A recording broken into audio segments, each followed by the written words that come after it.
Olá, bom dia, paz, tudo bem? Como é que vocês estão? Eu vou gravar esse vídeo para explanar aqui um assunto que eu trouxe no domingo na igreja e às vezes nos falta tempo para entrar profundo em determinados assuntos, mas eu vou gravar esse vídeo aqui, você escuta quando você tiver um tempo. É um assunto muito interessante e não era o tema da ministração no domingo, o tema da ministração no domingo era Tetelestai, está consumado. Mas no final eu pincelei um pouco sobre 1 Timóteo capítulo 6, versículo 17 e fiz um paralelo com o jovem rico. E o que diz lá em 1 Timóteo capítulo 6 exorta os ricos a não serem orgulhosos e não depositarem a sua confiança na estabilidade das riquezas. E eu disse que no caso do jovem rico foi algo específico. E a instrução para a igreja não é deixa tudo e segue-me. É outra instrução, você já está me seguindo. E você tem algumas coisas, você tem posses, você tem riquezas. A instrução não é vai e vende tudo. A instrução é não seja orgulhoso. Não deposite a sua confiança nessas coisas. Então, é duas situações distintas, duas situações diferentes, mas que fala a respeito de uma coisa muito interessante. No caso do jovem rico, ele se deparou com Deus, ele se deparou com o convite de Jesus, e o convite de Jesus, em outras palavras era, me faça o centro da tua vida, vem e siga-me. E ele resolveu seguir aquilo que ele já estava fazendo, ele resolveu seguir as posses, as propriedades que ele tinha, ele era um jovem muito rico. E no caso de 1 Timóteo 6,17, a instrução não é essa de largar tudo e seguir Jesus, porque nós já estamos seguindo. A questão ali é, guarde o teu coração. E a questão do jovem rico também era uma questão de coração. Porque Deus ele não tem problema com riquezas. Ele é um Deus de abundância, é um Deus de prosperidade. Se você for no início de todas as coisas, você vai perceber, você vê isso em Ezequiel capítulo 28, em Isaías capítulo 14, que Deus criou um querubim em específico, e esse querubim ele era dotado de riquezas, ele andava em meio às pedras preciosas. Muitas coisas boas foram criadas no dia em que ele foi criado. Esse querubim ele tinha riquezas, esse anjo ele tinha sabedoria e ele tinha formosura.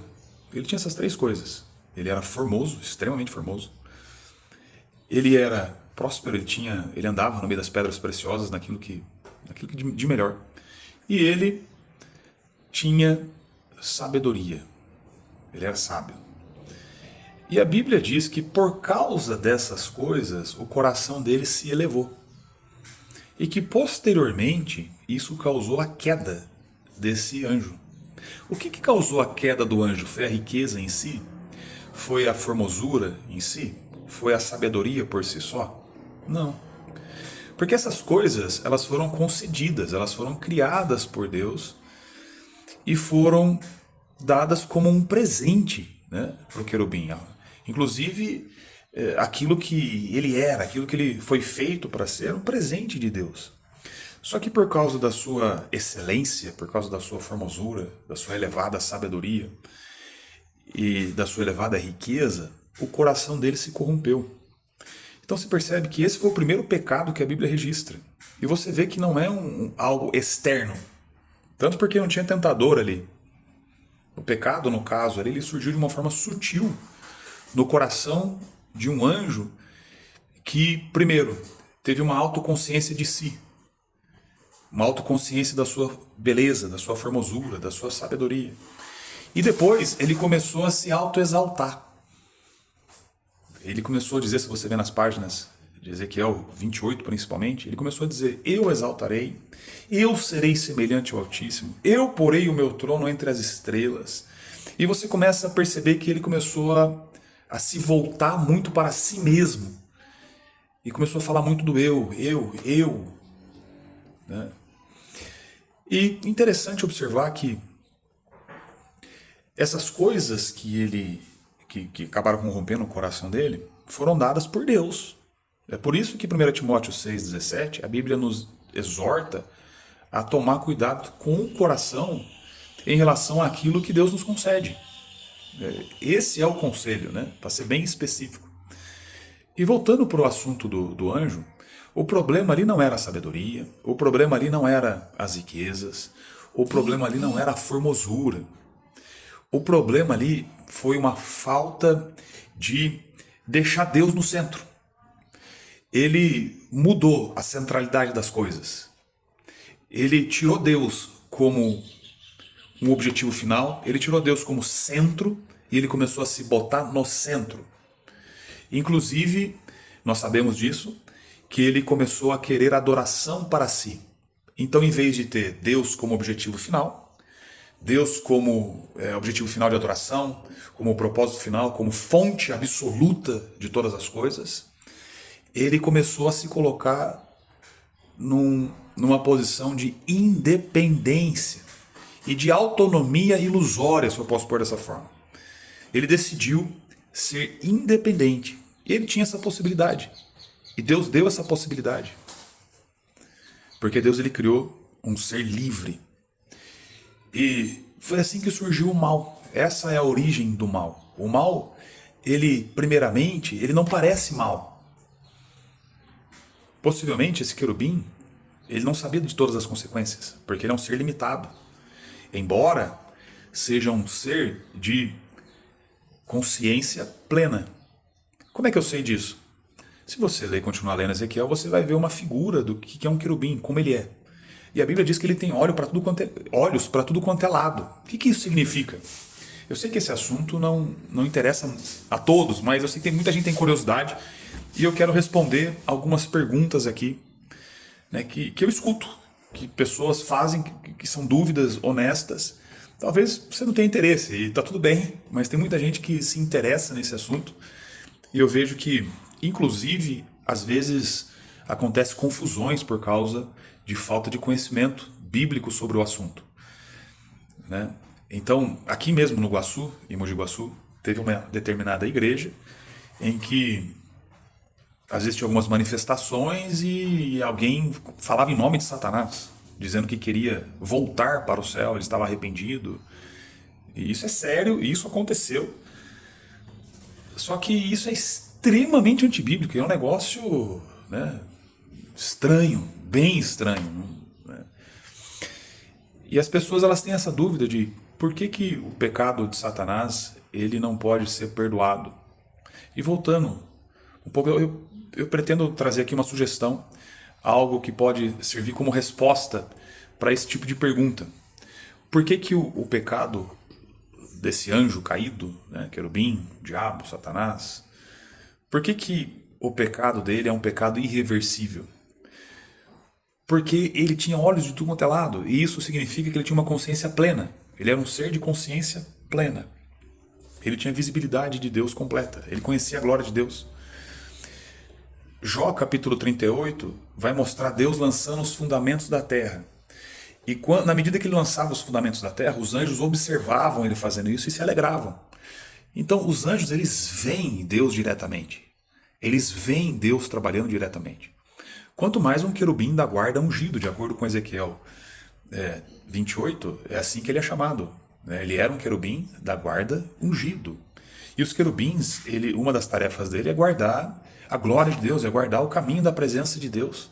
Quando o homem pecou, 2 querubins foram postos para guardar o caminho do Éden, o caminho da presença. Por que o estado dele pecaminoso é irreversível?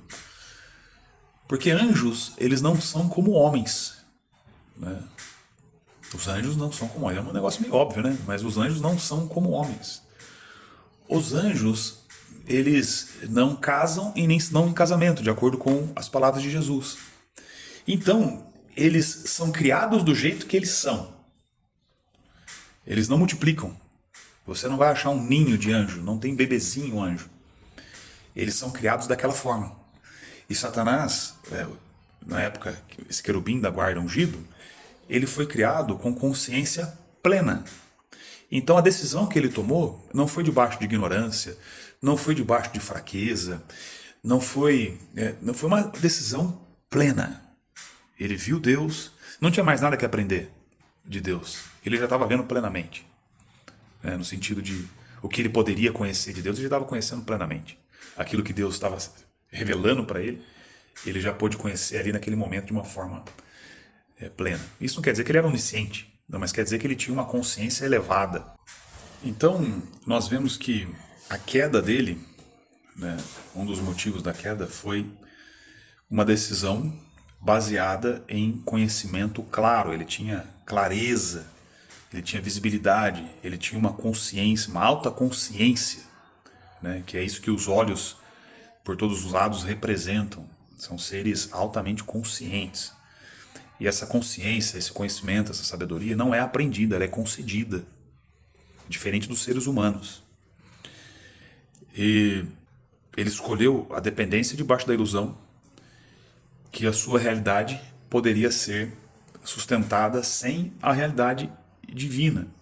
E você percebe também que nas páginas do Novo Testamento, no livro de Tiago, ele vai dizer: não procure muitos de vós serem mestres, porque quanto mais mestres vocês forem, quanto mais conhecimento vocês tiverem, maior é o juízo. Então você percebe que as duas coisas estão interligadas, né? Conhecimento e juízo, o nível de conhecimento com o juízo.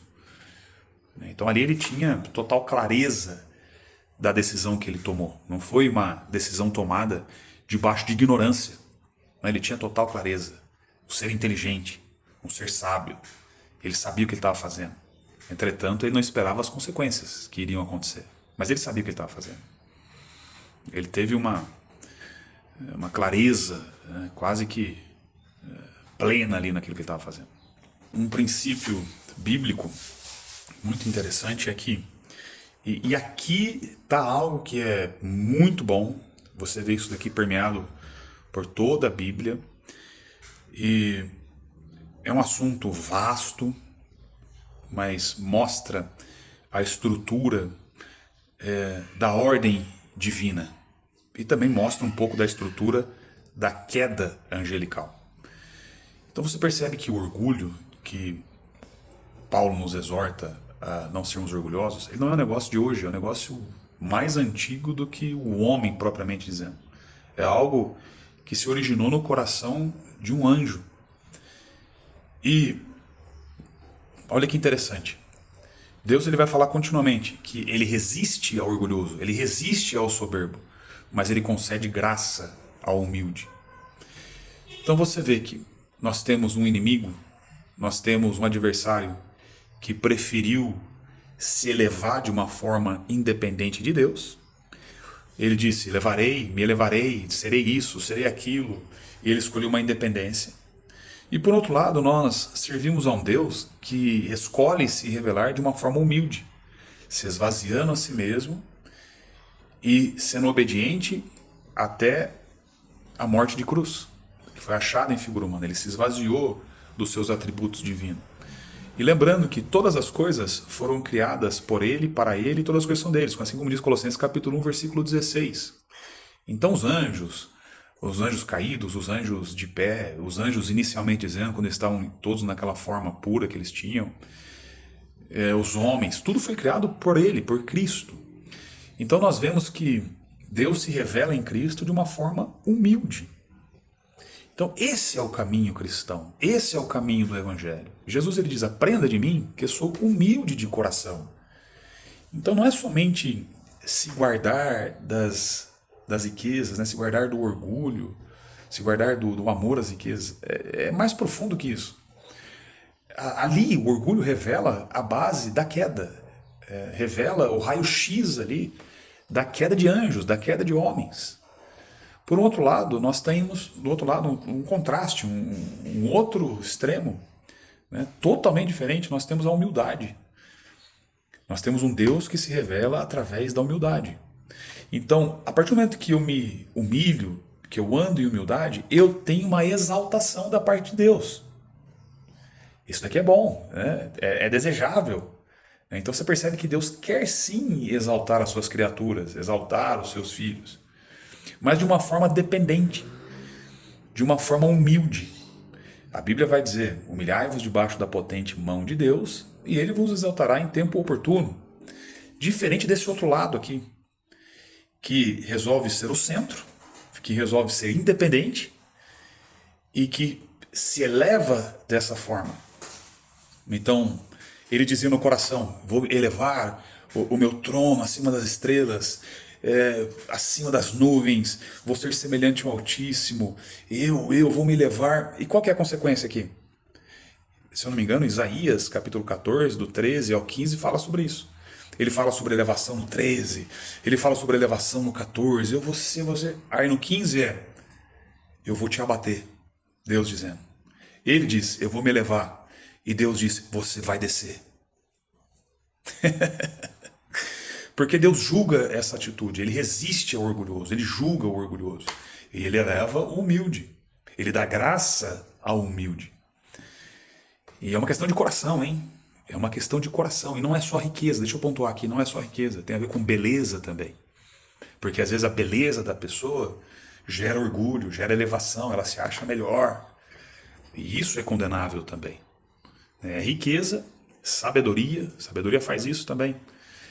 Então, essas coisas são boas. Mas quando o agente, quando a pessoa, ela quer se tornar independente e debaixo de uma ilusão, andar numa autonomia e tirar o Deus do centro, e ela começar agora a se colocar no centro e se ver como um fim último, como o último beneficiário dessas coisas, a consequência é queda. A consequência é rebaixamento. Saul começou bem. Deus teve que trazer uma palavra de conhecimento para mostrar onde ele estava, porque no momento em que ele estava sendo levantado, o rei foi se esconder. Humildade, alguém que era na dele. Mas de repente, quando ele estava na posição, quando ele obteve riqueza, poder, quando ele obteve a posição de rei, o coração dele mudou. Ele mudou o coração. E ele decidiu fazer algo contra a ordem divina. Deus estabeleceu uma hierarquia, ele estabeleceu uma ordem. E ele decidiu fazer algo que era diferente da ordem, que era diferente da hierarquia. E também o pecado dele foi irreversível. Ele não pôde reverter aquela situação. Porque ele não quis reverter aquela situação. Diferente de Davi. Ele não se arrependeu. Mas o problema ali foi sutil. Ele se ensoberbeceu ao ponto de achar que ele poderia fazer algo que Deus não criou ele para fazer. Ele pisou no ministério profético, no ministério sacerdotal, e o ministério dele era rei. Ele foi chamado, ele foi criado para ser rei. No caso do querubim, ele foi criado para ser querubim, da guarda, ungido. Poxa, que posição! Guardar a glória de Deus, posição elevadíssima. Saul, posição elevadíssima. Mas eles não se satisfizeram com aquilo que Deus tinha concedido para eles. Eles quiseram mais. E isso gerou queda. Isso gerou queda na vida deles, de ambos. E nós temos que tomar um cuidado, né, com aquilo que vem no nosso coração. Nós não somos o centro. Deus é o centro. Cristo é o centro. Então o centro é um Deus que se apresenta de uma forma humilde e nos convida a aprender dele, que é manso e humilde de coração. Então os caminhos de Deus são caminhos de dependência, de humildade. Não é de autodependência, é dependência divina. Nós somos dependentes dele. Ele é a fonte absoluta da nossa existência, do nosso chamado, da nossa carreira. Ele é a fonte absoluta de quem nós somos. Nós não podemos mudar esse centro. É possível mudar o centro? É possível, porque ele nos dá liberdade. Então tem gente que bota várias coisas no centro do coração. E é aí que está o grande problema, é onde mora o problema, é aí onde mora a queda, é aí onde mora o primeiro pecado. É aí o que causou a queda dos anjos, é o que causa a queda de muitos homens. É quando transformam a glória do Deus corruptível em coisas, do Deus incorruptível em coisas corruptíveis, né? Coisas criadas. E botam coisas criadas no lugar que só pertence ao Deus incorruptível. Aí você começa a entender alguns versículos, quando Jesus disse: se você ama qualquer coisa mais do que a Deus, você não é digno do amor dele. Por quê? Porque você não tem ele como centralidade dentro de você, você não tem ele como centro, você não tem ele como objetivo último, você não tem ele como propósito último, o seu reino não é o propósito último, mas são outras coisas. Às vezes o filho, às vezes a mãe, às vezes o pai, às vezes aquilo que eu tenho, às vezes a minha qualificação, a minha profissão, sei lá. Né? Tem gente que bota até time de futebol no lugar de Deus. É uma coisa que não dá para entender. Mas enfim, isso pode acontecer e acontece. Então você vê que o primeiro pecado não foi uma rebelião aberta, como às vezes a gente imagina, mas foi algo sutil que surgiu no coração por causa de coisas que foram concedidas por Deus e não teve um reconhecimento que foi Deus e não teve uma permanência em adoração a Deus, mas resolveu ser auto-independente. É aí que nós conhecemos a origem de todo o mal. O mal não se apresenta como mal de início. Ele parece ser algo bom.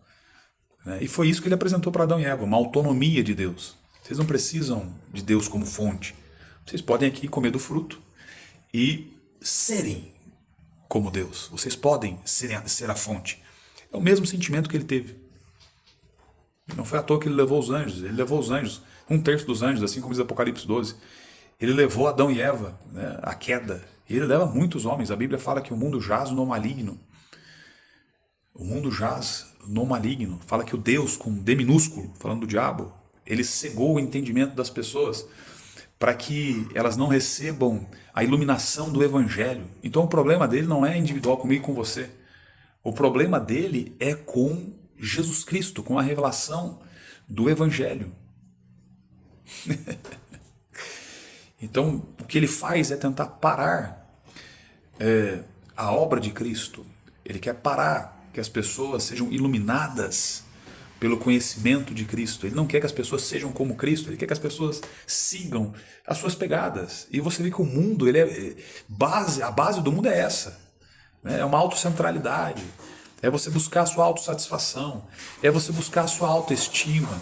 Você é o centro. E Paulo vai dizer que o Espírito Santo afirma expressamente que nos últimos dias os homens seriam amantes de si mesmos. Eles seriam amantes de si mesmos. Parecido com o que aconteceu no início. Né? Eles vão buscar autoexaltação, vão buscar admiração. Né? E você vê que foi isso que causou a queda. Uma autopercepção primeiro, depois uma admiração própria por aquilo que tinha sido concedido e por último, uma exaltação do seu ser, uma autoexaltação. É por isso que nós temos que ter cuidado com autoexaltação, com autopromoção. E você vai dizer, mas você estava falando sobre você mesmo, sobre mansidão no domingo. Realmente eu estava falando.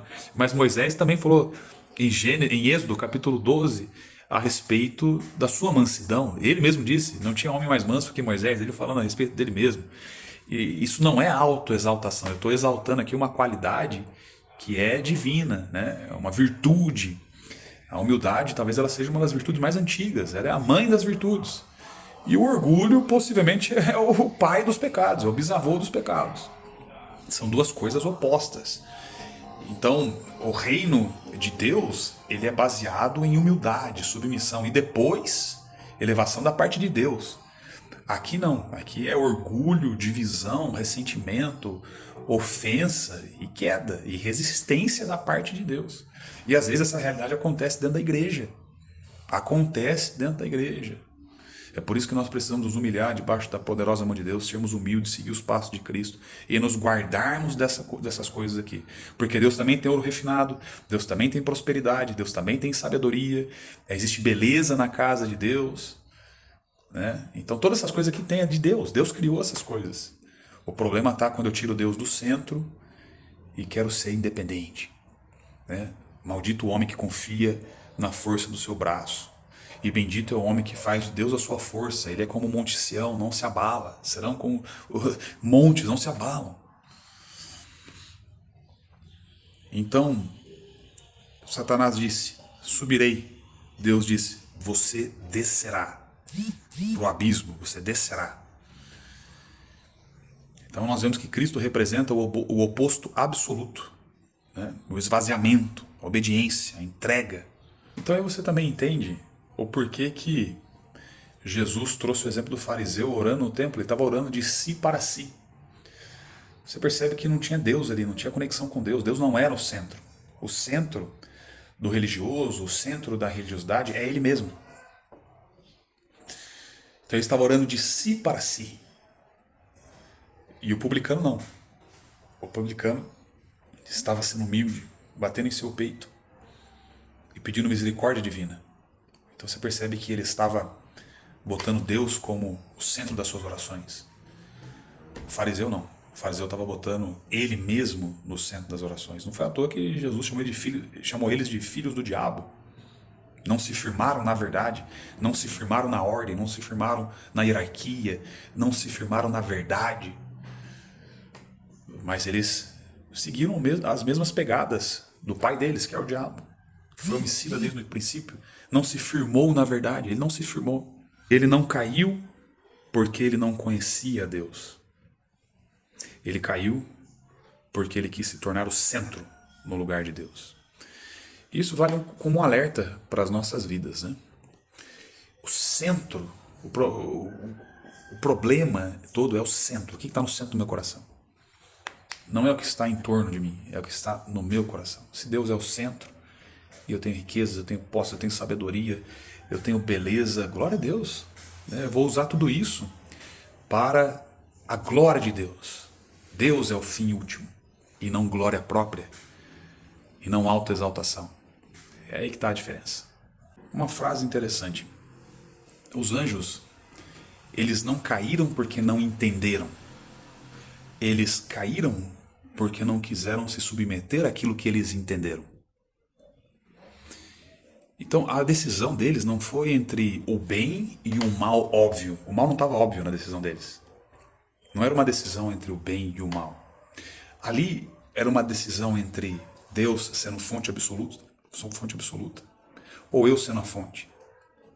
Ali a decisão era dependência verdadeira ou autonomia ilusória. Dependência verdadeira ou autonomia ilusória. Foi isso com que eles se depararam. E 1/3 deles escolheu essa autonomia ilusória, escolheu deixar de se apoiar em Deus como sendo a fonte absoluta.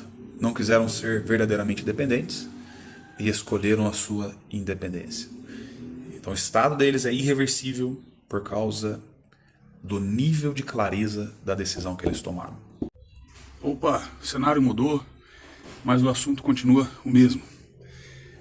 Então, quando em Romanos 10, você vê Deus apresentando o plano da salvação. E o plano da salvação, ele parece ser algo simplista à primeira vista. Que é você crer com o seu coração que Jesus ressuscitou dos mortos. E você reconhece Ele com seus lábios. Você reconhece o senhorio de Jesus. Você reconhece que Ele é Deus, que Ele é Senhor. Levando em conta o contexto, né, daquilo que nós estávamos conversando, você vai perceber que Deus ele foi na raiz do problema. Ele foi na raiz da queda. O que levou à queda? Primeiro dos anjos. Foi algo sutil, foi uma descentralização de Deus e uma centralização, primeiramente, do anjo caído, e depois ele induziu os primeiros humanos a fazer o mesmo, né? Sejam semelhantes ao Altíssimo, que era o que ele estava dizendo, era o que ele estava dizendo no coração dele. E os humanos caíram por causa disso também, porque a partir do momento que eu falo isso no meu coração e tiro Deus do centro da minha vida, eu começo a trilhar uma autonomia ilusória, uma independência ilusória. Então, o plano de salvação nada mais é do que Deus chamando o homem de volta para casa. Por que ele não chama o diabo e os seus anjos caídos de volta para casa? De novo, por causa do nível de consciência. Eva e Adão, eles fizeram debaixo de um nível de consciência baixo. Muito baixo. Não tinham clareza total daquilo que estavam fazendo. Então não fizeram com clareza total como o anjo, que tinha olho para tudo quanto é lado. Por isso que Deus foi mais misericordioso. Mas a partir do momento que eu tenho clareza e resolvo rejeitar, aí acontece o que Hebreus 6 diz, o que Hebreus capítulo 10 diz. Existe essa possibilidade ainda? Existe. Mesmo eu sendo nova criatura, existe. Existe sim. Você vê essa criatura bela que Deus criou no começo, ela se corrompeu totalmente. Saul se corrompeu. Demas, que amou o presente século, se corrompeu, deixou, né, o seu estado de nova criatura. Então Deus ele vai na raiz do problema, ele resolve o problema da independência. E ele chama o homem para a dependência. E chama o homem para reconhecer que Jesus ele está no centro de todas as coisas. Ele é o Senhor. Abraço, se você quiser saber mais sobre o assunto, quiser discorrer mais sobre o assunto, deixa um comentário aí que a gente, né, debaixo da revelação bíblica e da ajuda do Espírito Santo, a gente tenta te ajudar. Tá certo? Grande abraço.